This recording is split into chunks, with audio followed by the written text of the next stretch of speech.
আমি আব্দুল্লাহ বুখারী দিল্লির জামা মসজিদের ইমাম। আমার দিকে গোটা ভারতবাসী আমার দিকে তাকিয়ে আছে। আমি আব্দুল্লাহ বুখারী সরকারের দালাল নই, আমি সরকারের পোষা কুকুর নই, আমার মাইনের দরকার নেই। আমি আব্দুল্লাহ বুখারী বলছি, কোরআন ব্যান করার মতন রায় যদি দিল্লি এবং ভারতবর্ষের কলকাতার পুরো জজ যদি দেয় কোরআন ব্যান করার রায়, আমি আব্দুল্লাহ বুখারী তাকে রাস্তার উপরে শুইয়ে দিয়ে ওই জজ সাহেবের গলার উপরে পা চাপিয়ে দিয়ে তার জিহ্বাটা আমি আব্দুল্লাহ বুখারী বাম হাত দিয়ে টেনে ছিঁড়ে ফেলে দেবো। জোরে বলে কথা কি বুঝতে পেরেছেন? তিনি বললেন, আমি দালাল নই, সরকার আমাকে মাইনে দেয়, ওই মাইনের গোলামি আব্দুল্লাহ বুখারী করে না। মুসলমান জীবনে আল্লাহ ছাড়া কাউকে ভয় করে না, ঠিক না বেঠিক? তিনি বলেছিলেন, কোরআন বন্ধের রায় কোন যদি জজ সাহেব দেয়, আমি আব্দুল্লাহ বুখারী তাকে প্রকাশ্য রাস্তার উপরে তার গলায় পা তুলে দিয়ে ওই জজ সাহেবের গলায় পা তুলে দেবো, তার জিহ্বাটা ডান হাত দিয়ে নয় বাম হাত দিয়ে ছিঁড়ে ফেলবো। আমার ভাইরা, পৃথিবীর ইতিহাস আপনারা দেখেছেন, পড়েছেন, মুসলমান সব সহ্য করতে পারে, আল্লাহর বিরুদ্ধে, নবীর বিরুদ্ধে, কোরআনের বিরুদ্ধে কথা বললে মুসলমান কখনো সহ্য করতে পারে না, ঠিক না বেঠিক বলছি? এই ভারতবর্ষে মহারাষ্ট্রে ভাই, তোমার ধর্ম তোমার কাছে, আমার ধর্ম আমার কাছে, অসুবিধা নাই। আমি বলতে বাধ্য হয়েছি এই কারণে আমাদের সচেতন হতে হবে, নবীর প্রতি ভক্তি মহাব্বত, আমাদের ঈমান রাখতে হবে, ঠিক না বেঠিক? আমার ভাইরা, শুধু নবী নবী করলে হবে না, নবীর জন্য ইসলামের ময়দানে আমাদের নামতে হবে, ঠিক না বেঠিক বলছি? আমার ভাইজানেরা, একটাবার আপনারা শুনুন, এই মহাগিরি রামরা, এই জানোয়ার মহারাজ রামগিরি এর কত বড় আসপর্দা হলো ভারতবর্ষের জমিনে দাঁড়িয়ে আমাদের নবীর বিরুদ্ধে কথা বলছে, আর এর পাশে দাঁড়িয়ে বিজেপি এমপিরা সাপোর্ট করছে। একটাবার চিন্তা করেছে? এই ভারতবর্ষের বাবরি মসজিদ কিন্তু ঠিক ভাঙা হয়েছিল এই বিজেপি আর আরএসএস, বজরং, এই সমস্ত দলের নেতৃত্বেই মুসলমানদের বাবরি মসজিদ ধ্বংস করা হয়েছিল। এরা সময় ইসলামের দুশমন, মুসলমান সব সহ্য করবে, তারা আল্লাহ রাসূল ইসলামের বিরুদ্ধে কথা বললে মুসলমান সহ্য করতে পারে না, ঠিক না বেঠিক বলছি? আমার ভাইজানেরা, কত কথা আপনাদের শোনাবো শুধু ঈমান তাজা করার জন্য। ইমাম সাহেব বলেছেন, আমার ভাইপো হয়, ওর আব্বা হাফেজ সাহেব আমার খুব বন্ধু আর মহব্বতের মানুষ, খুব ভালোবাসে। আপনাদের কথা বলেছে যে এনারা খুব ইসলামকে ভালোবাসেন, মহব্বত করেন, মাহফিলে দান সাদগাও করেন।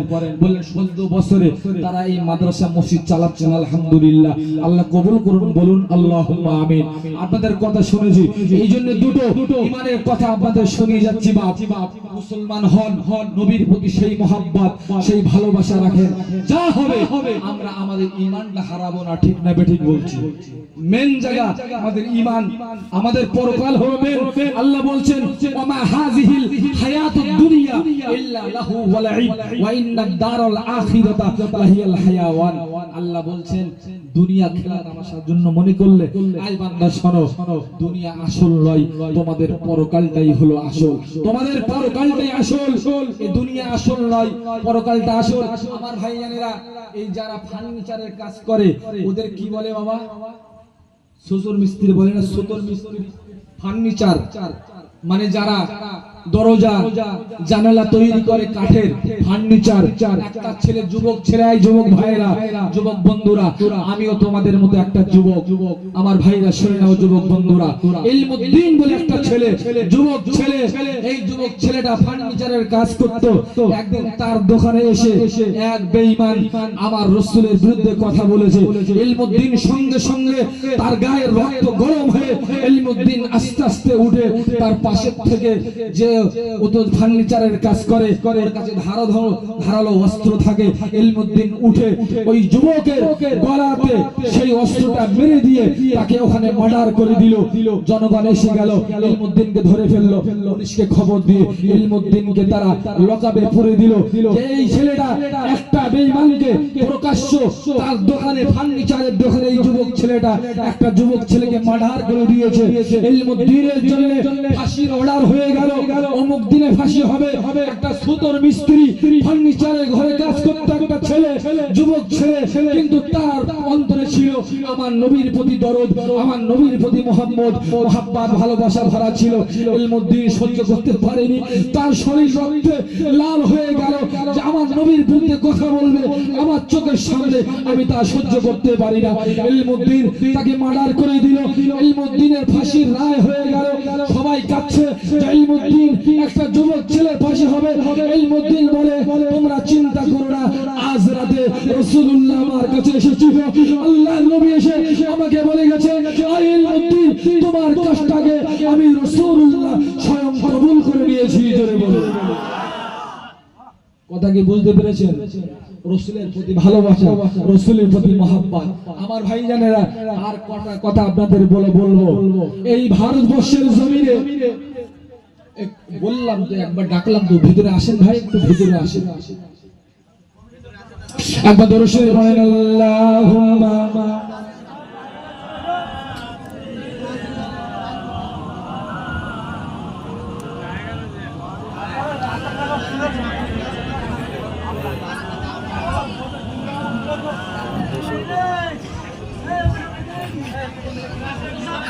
আরো জোরে বলেন আল্লাহুম্মা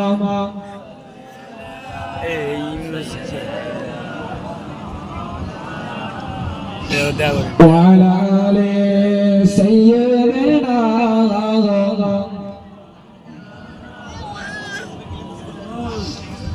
मददगार किसी का रसूल है खुदा को,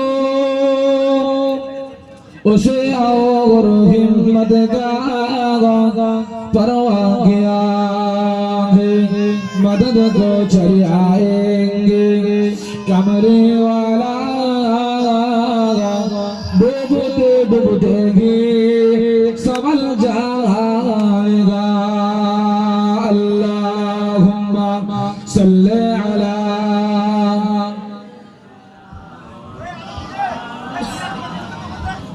अर्जुन वाला आले सय्यदना।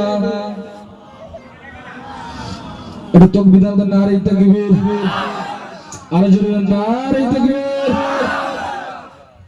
আমার ভাইজানেরা, মুসলমানদের অন্তরে থাকতে হবে আল্লাহ এবং তার রাসূলের প্রতি মহব্বত ভালোবাসা, ঠিক না বেঠিক? আর একটা কথা বলবো, প্রায় একটা বাজতে যাই, আপনাদের কাছ থেকে বিদায় নেব। আমার ভাইজানেরা, রাসূলের প্রতি মহব্বত ভালোবাসা রাখতে হবে। এই ভারতবর্ষের জমিনে আমার রাসূলুল্লাহর বিরুদ্ধে একটা বই বেরিয়েছিল, বইটার নাম হলো রঙ্গিলা রাসূল। কি নাম বললাম? রঙ্গিলা রাসূল। এই বইটার ভিতরে ভিডিও বই, এই ভিডিও বইটার ভিতরে রঙ্গিলা রাসূল নামীয় বইটায় আল্লাহর রাসূলের বিরুদ্ধে কঠিন কঠিন কথাবার্তা তুলে ধরা হয়েছিল। আমার ভাইজানেরা, সারা জীবন বেঈমানেরা ছিল মুসলমানদের দুশমন, আজও তারা দুশমন আছে, কিয়ামত পর্যন্ত থাকবে। এরপরেও কি তারা আমাদের নবীকে আমাদের অন্তর থেকে কি উঠিয়ে নিতে পারবে? বলুন, কখনো না। আমার ভাইজানেরা, এই রঙ্গিলা রাসূল বইটা যখন বার হলো, সারা ভারতবর্ষের আনাসে কানাসে বইটা চলতে লেগেছে। মুসলমানদের কলিজার ভিতরে আগুন লেগে গেছে যে আমাদের নবীর বিরুদ্ধে বই বার হয়েছে। মুসলমানরা সহ্য করতে পারলো না, কিন্তু ডাইরেক্ট মুসলমানরা প্রতিবাদ করতে পারলো না। দুই যুবক, খুব ভালো করে শোনে, দুই যুবক একই মায়ের সন্তান, দুইটা ছেলে, 16 এবং 18 বছর বয়স। একটার বয়স 16 আর একটার বয়স 18। দুই ভাই হাফেজ কোরআন। দুই ভাই মায়ের কাছে গেল, মায়ের কাছে যেয়ে বলছে, মা জননী, ও আমার মা, আমার আব্বা তো দুনিয়ার বুক থেকে বিদায় নিয়েছে, মা তুমি আমাদের দুই ভাইকে কোরআনের হাফেজ করার জন্য মাদ্রাসায় ভর্তি করলে, মা আমরা আমরা হাফেজ হয়েছি মা, তবে এই ভারতে আমার নবী বিশ্ব নবীর বিরুদ্ধে রঙ্গিলা রসুল বই বার হয়েছে, আমার নবীর অপমান করা হচ্ছে মা, আমরা সহ্য করতে পারি না। আমরা দুই ভাই প্রতিবাদ করব, শুধু প্রতিবাদ নয়, এই বইটা যিনি ডাইরেক্টর, যিনি বইটা তৈরি করেছেন, আমরা তাকে মার্ডার করতে চাই। মা জননী কেমন দেখেন, মা বলল, মা ঘরের ভিতর থেকে দুই ভাইয়ের হাতে দুটো ছোট ছোট ছুরি তুলে দিল, মা তুলে দিয়ে বলল, বাবা তোমরা যাও, আমি মা তোমাদের জন্য দোয়া করি, আল্লাহ যেন তোমাদের শাহাদাতের মরণ আল্লাহ তোমাদেরকে দান করে, আর আল্লাহ যেন আমাকে শাহাদাত শহীদের মা হিসাবে আল্লাহ আমাকে কবুল করে নেন। জোরে বলুন। শুধু তাই নয়, দুই যুবক দুটো ছুরি পকেটের ভিতরে ঢুকিয়ে দুই ভাই মাথায় টুপি জামা পরে পাঞ্জাবি পরে আস্তে আস্তে তারা কলকাতা টিকাটুলি মসজিদের পাশে তারা চলে এলো। আস্তে আস্তে তারা ওই মসজিদ ওভারটেক করে কলকাতা পার্ক স্ট্রিটে তারা খবর নিয়ে দেখলো এই রঙ্গিলা রসুল বই যিনি বার করেছেন সেই ডাইরেক্টর সাহেব কলকাতা পার্ক স্ট্রিটে থাকেন। ওই দুই যুবক আস্তে আস্তে যে দারোয়ানের সঙ্গে কথা বললো, আপনাদের যে ডাইরেক্টর সাহেব আছেন ওনাকে আমরা একটু স্বাগতম জানাবো, ওনাকে একটু পুরস্কার দেব। বলে কি পুরস্কার দেবে? বলে আমাদের দুই ভাইয়ের হাতে দুটো ফুলের মালা আছে, দুই ভাই দুটো ফুলের মালা সাজিয়ে নিয়ে গেছে, এই ফুলের মালা দেব। দারোয়ান মনে করল বাহ ভালো কথা, নবীর বিরুদ্ধে বই বার করেছে ডাইরেক্টর সাহেব, আর বইটা কত না ভাইরাল হলো যে মুসলমানেরা পুরস্কার দিতে এসেছে। ডাইরেক্টর সাহেবকে ভিতর যে বললো, ডাইরেক্টর সাহেব আপনার বই সারা ভারতবর্ষ নয় পৃথিবী ভাইরাল হয়ে গেছে, মুসলমানদের দুটো ছেলে এসেছে ফুলের মালা নিয়ে আপনার গলায় পরিয়ে দেবে। ডাইরেক্টর সাহেব দারোয়ানকে বললো, দারোয়ান দেরি না করে গেট খুলে দাও, দুটো ছেলেকে আসতে দাও। আনন্দ দারোয়ানের, এই ডাইরেক্টর সাহেবের মনে আনন্দ, কেন মুসলমানরা ফুলের মালা পরাবে, তাহলে মুসলমানরাও আমার পাশে রয়েছে। দুই যুবক আস্তে আস্তে যখন ডাইরেক্টর সাহেবের কাছে যে ফুলের মালা হাতে ধরে বলছেন, ডাইরেক্টর সাহেব সত্যি আপনার কি ব্রেন, সত্যি আপনার বুদ্ধি, আপনি এত সুন্দর বই বার করলেন নবী মুহাম্মদের বিরুদ্ধে, আপনার বই ভাইরাল হয়ে গেছে এই রঙ্গিলা রসুল, আপনাকে আমরা কি পুরস্কার দেব? ফুলের মালা দেব। তবে আমাদের বয়স তো কম, 16 বছর 18 বছর, আপনি তো লম্বা চওড়া, আমাদের হাইট তো কম, আমরা যে ছোট, আপনার গলা তো পাবো না, মাথা পাবো না, আপনি একটু যদি মাথা নিচু করেন তাহলে আমরা সুন্দর করে ফুলের মালাটা একটু পরিয়ে দেই। ওই সময় ডাইরেক্টর সাহেব মনের আনন্দে মাথাটা যে একটু নিচু করলো, দুই ভাই ফুলের মালা ফেলে দিয়ে পকেট থেকে দুই ভাই দুইটা ছুরি বার করে আল্লাহু আকবার বলে জয় ডাইরেক্টর সাহেবের গলাতে কোপের পর কোপ চালিয়ে তাকে ওই জায়গায় একেবারে মার্ডার করে দিয়ে তারা ঘর থেকে বার হয়ে চলে গেল। জোরে বলে নারী তাকবীর, আর জোরে বলে নারী তাকবীর। আমার ভাই জানেরা, এই দুই ছেলের বিরুদ্ধে তখন রায় হয়ে গেল সুপ্রিম কোর্ট থেকে যে দুই ভাইয়ের অমুক ডেটে ফাঁসি হবে। সারা দেশ পাগল, সারা দেশ কাঁদে। দুই ভাইকে ফাঁসির মঞ্চে নিয়ে যাওয়া হচ্ছে, গাড়িতে করে নিয়ে যাওয়া হচ্ছে, রাস্তার ধারে মানুষ লাইনে কাতার দিয়ে দাঁড়িয়ে আছে। ছোট দুই হাফেজ কোরআনকে দেখে সবাই কাঁদছে, লাইনে সবাই দাঁড়িয়ে আছে। আহা, বাচ্চা দুটো হাফেজ কোরআন, এদের ফাঁসির মঞ্চে তোলা হবে। ওই লাইনে ওর মা জননী দাঁড়িয়ে ছিল। মা জননী বাচ্চা দুটোকে দেখতে পেয়ে মায়ের কলেজা ফেটে গেল। মা বাচ্চা দুটোকে জড়িয়ে ধরলো, কিন্তু পুলিশেরা বাচ্চা দুটোকে ছিনিয়ে নিয়ে চলে নিয়ে গেল। মা জননী বলল, বাবা কেঁদো না, আমি মা তোমাদের জন্য দোয়া করি, আল্লাহ তোমাদের শহীদ মরণ দেন। বাচ্চা দুটো ফাঁসির মঞ্চে দাঁড়িয়ে সারা পৃথিবীবাসীর দিকে বাচ্চা দুটো তাকিয়ে বলেছিল, আয় পৃথিবীর মুসলমানেরা, আয় নবীর উম্মতেরা, কখনো আল্লাহকে ভুলবে না, কখনো নবীকে ভুলবে না।